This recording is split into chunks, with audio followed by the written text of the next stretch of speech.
শহীদুল ভাই, হ্যাঁ ভাই। আপনার জীবনের উদ্দেশ্য কি? আমার জীবনের আর কি উদ্দেশ্য হবে ভাই, সংসার নিয়ে বিপদে আছি। কেন, সংসারে কি হলো? এই ঝালের পোহা 70টা আলির খেয়েছি। এত তারপর এত বড় চাপ আর সহ্য করতে পারতেছি না। কেন, সংসারে খুব চাপ নাকি? প্রচুর চাপ ভাই। 4-5 জন লোক নিয়ে সংসার চালানো খুবই দুষ্কার এখন। 4-5 জন? কে কি এত লোক আপনার বাসায়? এই আমার মা বাপ বউ ছেলে মেয়ে। ছেলে মেয়ে কয়টা আছে? 2 ছেলে মেয়ে, আমরাই 2 জন, মা বাপ।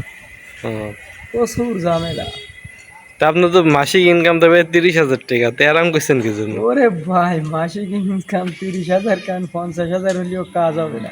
কেন, কি এত যে কি হইলো যে আপনার অন্য মানুষের হচ্ছে আর আপনার হচ্ছে না? অসুখ বিসুখ, ডাক্তার কবিরাজ, হুম। কাপড় চোপড়, বাজার সদাই সব দিয়ে সামলানো বড় দায় একজন ইনকাম করে। তার একটা কাজ করে নেন। কি এই যে কাজ করব?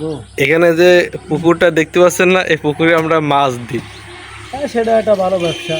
আমি কিন্তু মাছ দিয়েছি 5 কেজি। আচ্ছা, আমি 2.5 কেজি দিবেন। 2.5 কেজি দিবেন? বাইরে মুসকে হাসি দেন। না না, 80 দিয়ে দেবে না এই